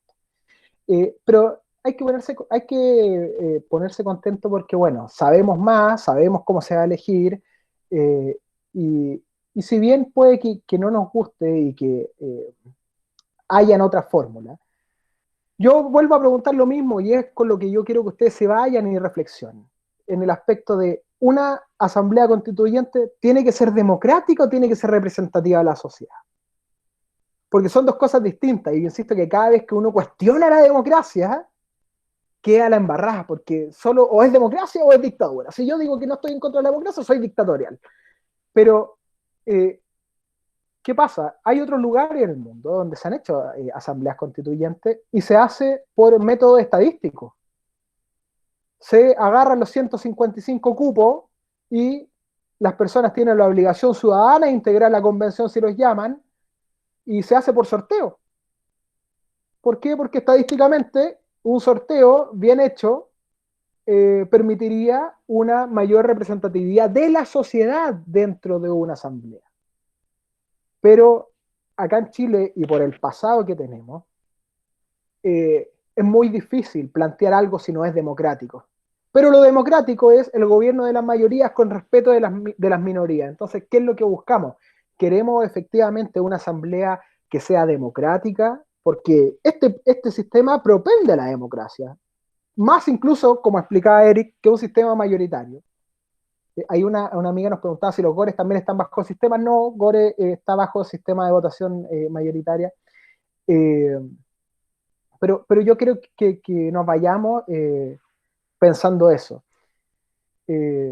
Sí, hay que tener poder para poder cambiar la constitución. Los cambios constitucionales no se abren de la noche a la mañana. Yo creo que los procesos hay que aprovecharlos porque se hagan pocas instancias para poder replantearse todo. El tema es que, ¿qué recomendaría yo? Que uno elija a sus constituyentes y que no se olvide del proceso. Porque eso es lo que pasa, uno elige y se olvida. Por ejemplo, si yo le preguntara a alguien acá, oye, ¿qué ha hecho tu diputado en la Cámara de Diputados? ¿Por el que tú votaste o por el que salió electo? La mayoría no tiene idea qué es lo que ha hecho su diputado. Y como no sabe lo que ha hecho su diputado, tampoco puede ir donde el diputado y decirle, oye, tú dijiste que ibas a hacer esto, pero no lo has hecho. ¿Cuándo lo vas a hacer?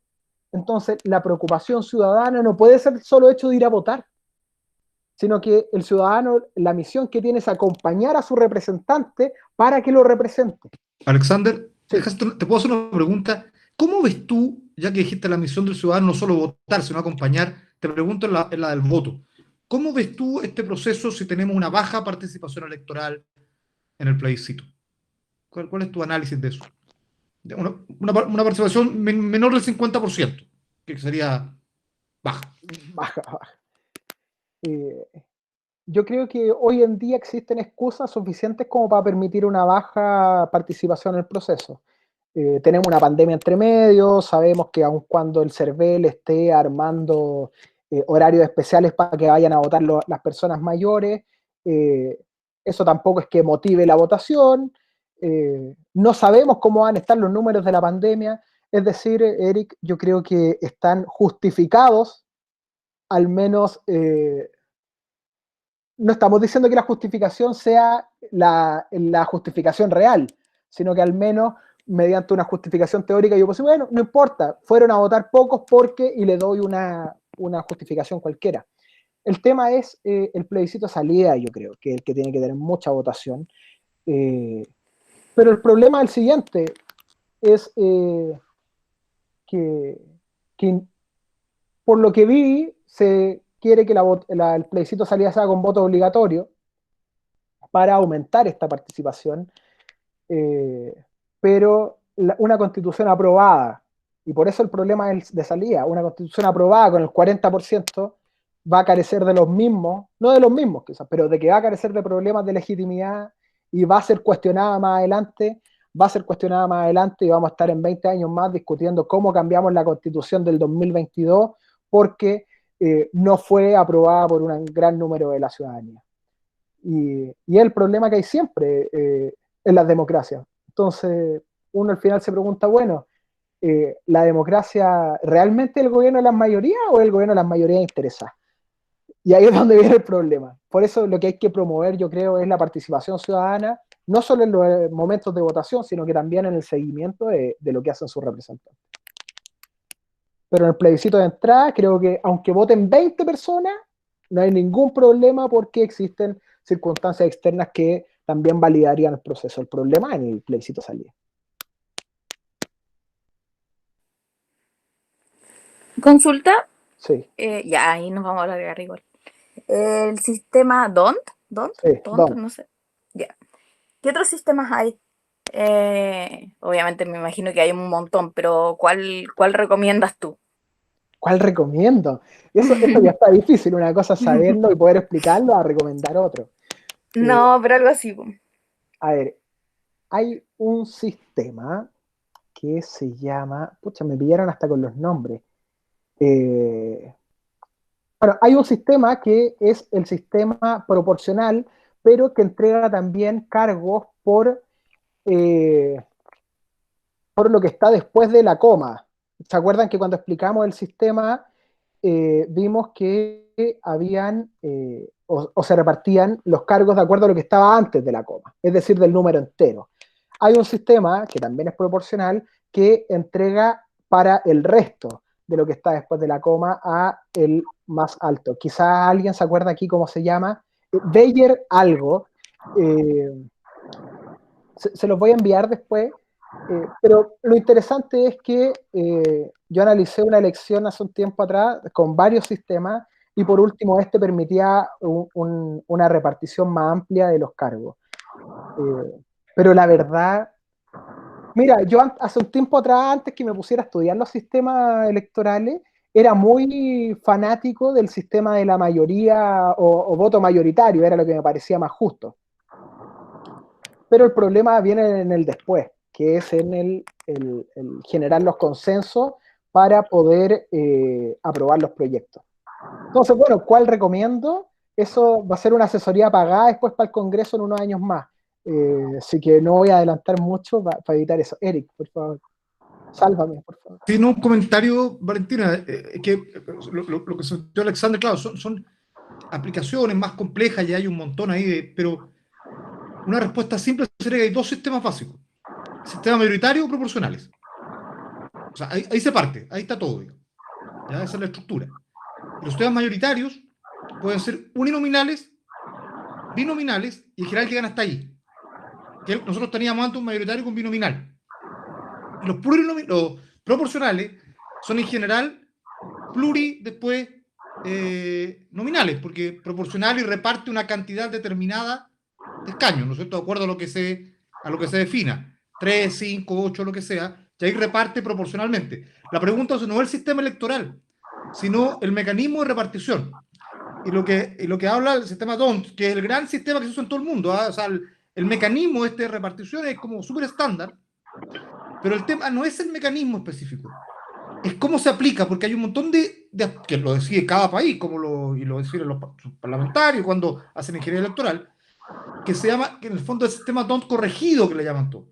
¿Cómo corrige? La pregunta es cómo lo corriges. Y ahí le metí la paridad de género, le meten los indígenas, le mete... meterle una juguera, un montón de cosas que va corrigiendo este sistema DONT, pero además está la ley o el sistema electoral mirado a un nivel más global, con estas normas de los independientes, con si los pactos, cómo se forman los pactos, los subpactos, porque en definitiva no es lo mismo un sistema DONT, donde tú obligas a formar pactos y subpactos, con un sistema DONT que no obliga a hacer pactos.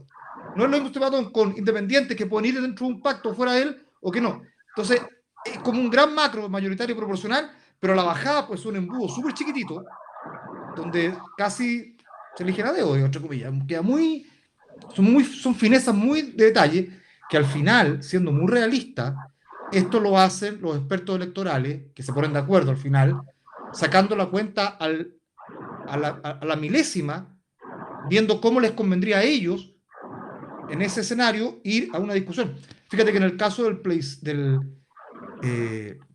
si lo quiero enredar, es muy interesante, cuando se hicieron los distritos en el gobierno militar. Aquí no va a ser ningún juicio político al respecto, simplemente que una vez se ve cómo los dibujaron y casi que hacían así, porque aquí había más votos de derecha, entonces no querían esos votos y se saltaban esos votos, o más de izquierda, perdón, se los saltaban y esos votos dividían los votos de izquierda en dos distritos. Y así, obviamente, la suma total quedaban perjudicados. O sea, tanto como dibujan los distritos como las reglas que ponen después van a generar resultados muy distintos eventualmente. Y finalmente en Chile siempre existe este concepto que Alexander lo planteaba, de protección de las minorías. Entonces, que es un concepto muy asentado que viene de la época antes, diría, del gobierno militar, pero el gobierno militar lo cambió y fue muy radical. Y esta regla del tercio siempre ha existido, y la Constitución del 80 la protege en definitiva, porque todas las leyes orgánicas constitucionales, todas las leyes de quórum especial, en definitiva, lo que hacen es que un tercio tiene derecho a veto. Y si tú lo miras así, es bien complicado, porque no es un tercio como minoría, sino un tercio que tiene derecho a veto, en definitiva. Y la pregunta es, ¿quién es el tercio? El tercio en general tiende a ser más la derecha. Entonces, se mantuvo ese escenario también acá y queda Ahora, Alexander, algo que yo te pediría que en una próxima, por favor, nos comentara, yo te lo quiero pedir, que al ver alguna charla de esta, sobre algo que se han planteado varios, y a mí me parece muy interesante, si la Asamblea podría atribuirse reglas de funcionamiento propias que incluso desconocieran los acuerdos del propio Parlamento respecto a todo el establecimiento del funcionamiento definido previamente. Por ejemplo, que desconociera la regla de los 2/3. Porque podría ser, digamos, la Asamblea podría decir, nosotros somos mucho más legítimos representantes del poder constituido, digamos. Por consiguiente, yo tengo por qué reconocer un parlamento legitimado. Te pediría que eso, porque Atria lo ha planteado, ¿eh? Incluso Alfredo Joñán lo ha planteado también, que son tipos, bueno, uno podrá estar de acuerdo con ellos, pero tontos no son, digamos. Claro, no, sí lo leí también, lo leí, me espantó un poco, pero lo leí. ¿Pero cuál es tu opinión al respecto ahí? Mira, la verdad, yo creo que en ningún caso podrían cambiarlo. ¿Y por qué no podrían cambiarlo? Porque que gane el apruebo o gane el rechazo ahora, no deja sin efecto la Constitución que está rigiendo ahora. Y estas normas de funcionamiento están dentro de la Constitución. Entonces, cualquier reglamento, debido al principio de supremacía constitucional, tiene que adaptarse a la Constitución vigente, y al no adaptarse pueden declararse inconstitucionales. Lo que no permitiría la aplicación de ese reglamento, digamos. Entonces, ¿pero quién haría la declaratoria de inconstitucionalidad? existe un proceso de reclamación que instauraron dentro de la misma reforma constitucional que permite el funcionamiento de la convención.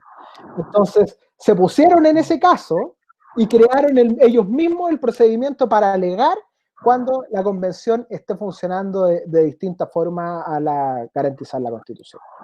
Gracias, yo no lo sabía, te agradezco tu ilustración al respecto. Entonces, mira, siendo súper honesto, si uno ve estas cosas, ve distintos sueños, digamos. Porque 2/3, como tú decías, un porcentaje sumamente amplio, o sea, sumamente grande para poder llegar a un acuerdo. y 1/3 es muy distinto a 2/3, ¿cachai? No, no estamos hablando de que, o sea, 2/3 es mayoría sin duda. Yo creo que va a ser muy difícil llegar a acuerdos dentro de la constituyente y vamos a terminar teniendo una constitución de consenso, que no va a variar mucho de la que tenemos ahora. Se van a incluir un par de cosas, sin duda. ¿Por qué? Porque cuando se hizo la constitución que tenemos ahora, en el año 80, estaba la gran discusión de los derechos sociales. Pero no era una discusión de los derechos sociales que tuvieran en esa convención, o sea, perdón, en esa comisión, en la comisión Ortúzar, sino que era una discusión que existía a nivel mundial, que era, ¿se pueden garantizar derechos sociales en las constituciones?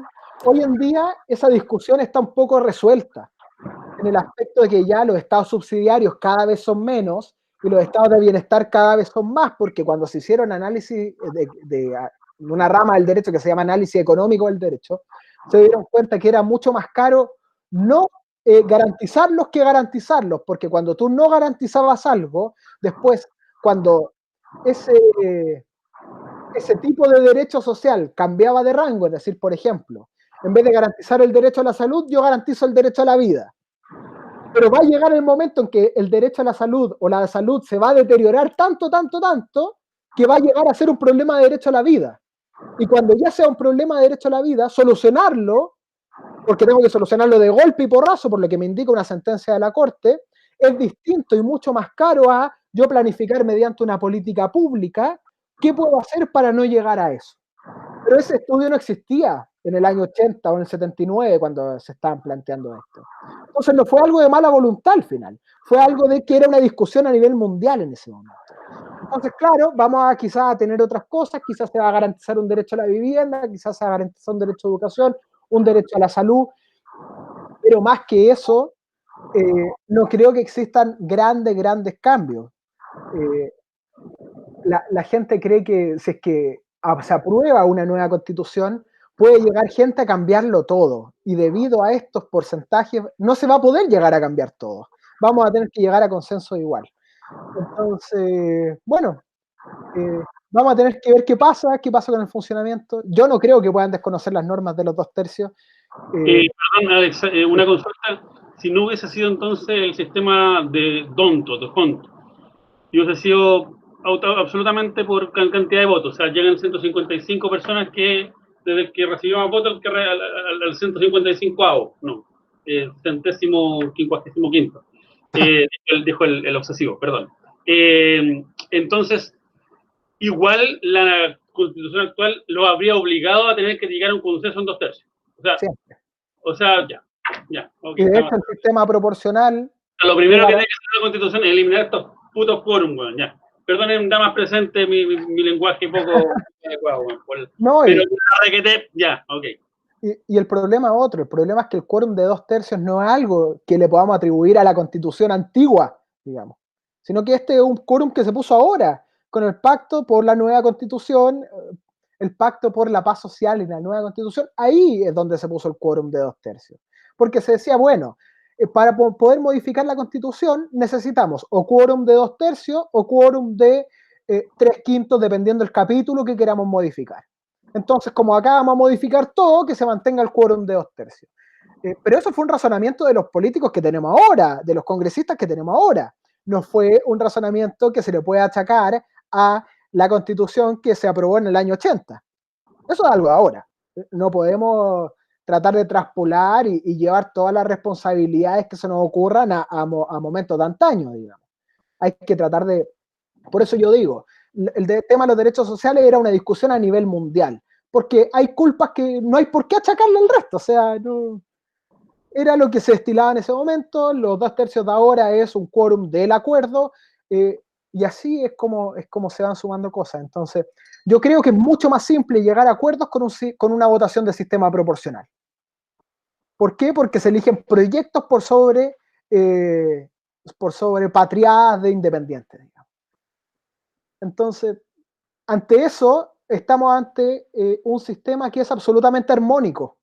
2/3 pueden ir de la mano con un sistema proporcional. 2/3 creo que es imposible, ahí sería imposible tener constitución, tratando de poner de acuerdo a 2/3 de 155 independientes que llegaron a ir.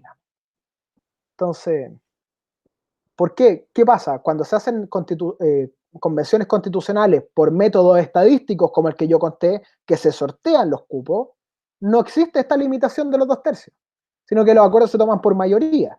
¿Y por qué se toman por mayoría? Porque uno asume que ellos están ahí para hacer lo mejor para, en este caso, para Chile o para el país que sea. Pero no tienen proyectos en común políticos. Porque está el caballero que nunca pensó en ser constituyente y de repente le dijeron, señor, usted salió sorteado, tiene 2 semanas para decir que no, pero va a tener un sueldo de 3 millones mensuales. Ya, pues igual, o sea, será, pues 3 palitos, está bien, digamos. Pero va muy en concordancia poner quórum con el sistema proporcional, porque otro sistema no te permitiría, la verdad, llegar al quórum. Oye, Alexander, disculpa, no me voy a enganchar a lo que dijo Álvaro, que me quedé pensando cuando decía, bueno, ¿qué pasa con los científicos?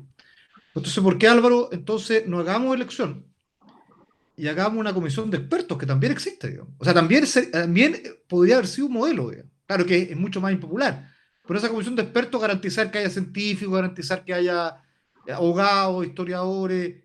Claro, y ahí empieza una discusión de, bueno, ¿quiénes son los más expertos? ¿Quiénes debieran estar? ¿Y cómo se representan? Entonces, o se hace una representación por expertos o una representación que es política. Cuando tú dices es política y le meten los expertos, se mete a contramano, porque en definitiva lo que manda es lo político. Digamos. O sea, los expertos van a caer cuando coincida, pero lo que manda es lo político. Entonces, claro, capaz que el señor Massa, que es tan popular, algún partido lo quiera convocar, digamos, pero lo convoca en tanto pudiera sumarle votos y porque él es muy popular, pero no porque simplemente hay un científico por bueno, si no tiene los votos. Ellos quieren. Perdón, una consulta en ese mismo orden. La militancia o no militancia política de un ciudadano cualquiera, ¿es información disponible al público o es privada de cada ciudadano? Me explico. Por ejemplo, me pongo a tontear hoy día en las redes sociales, ya cuando salgan los candidatos, revise que no sea candidato a ningún partido, si no, no vote por él. Por ejemplo, como por simplemente sacarme el pecho la bronca que me da, y yo soy militante, ojo, yo milito en un partido político, pero precisamente porque milito en un partido político, sé que los peores personajes a nivel de buscar algún tipo de imparcialidad, de independencia, tienen que ser los que ya tienen alguna militancia, comprometida o no.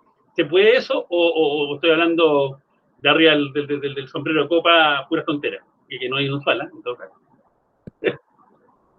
Cuando se inscriben las listas suele decirse que este candidato es independiente en un pacto o este candidato es militante de un partido político. Ahora, si lo quieres saber antes y saber las listas de los militantes, siempre hay formas de ingeniería electoral para saber quiénes son militantes y quiénes son militantes de los partidos políticos. No sé, publican un padrón de gente habilitada para votar en elecciones primarias.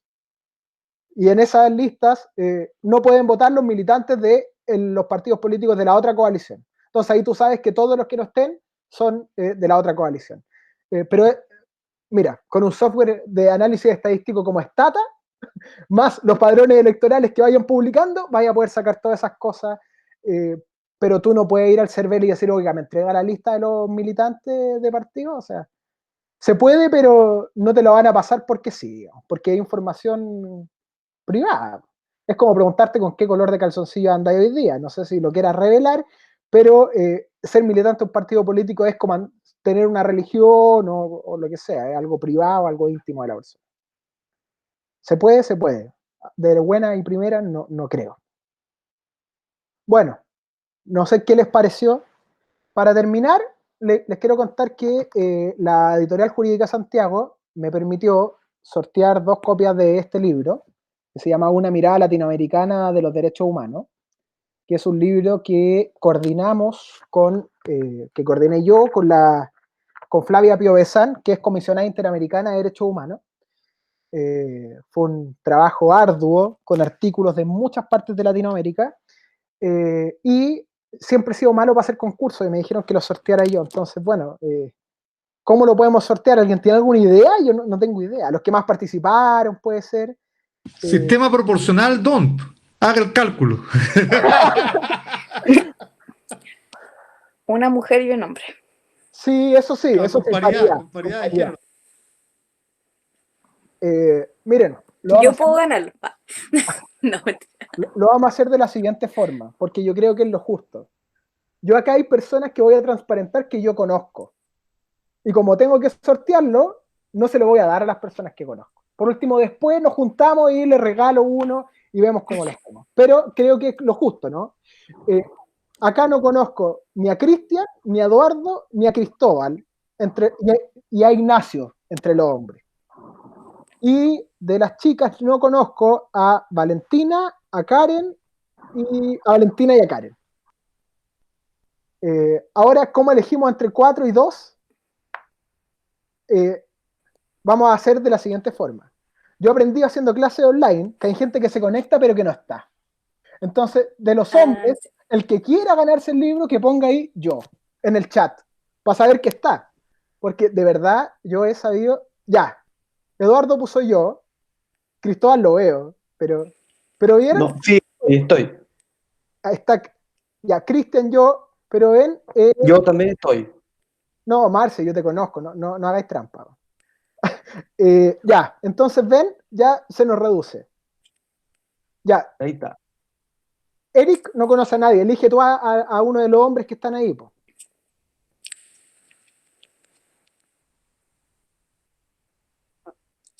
Elija usted, amigo. Estás con el micrófono cerrado, están todos así expectantes. O que Eric piense un número y nosotros busquemos acertar, no sé. Eric tiene el micrófono apagado. No, yo dije Cristóbal, porque lo vi todo el rato en mi pantalla. Ya, perfecto. Ah, Cristóbal, contáctame por interno para mandarte los datos de la editorial para que puedas ver con ellos el envío. Ya, perfecto. Y de chicas y de mujeres está Karen y Valentina. Pamela, elige alguno. ¿Valentina o Karen?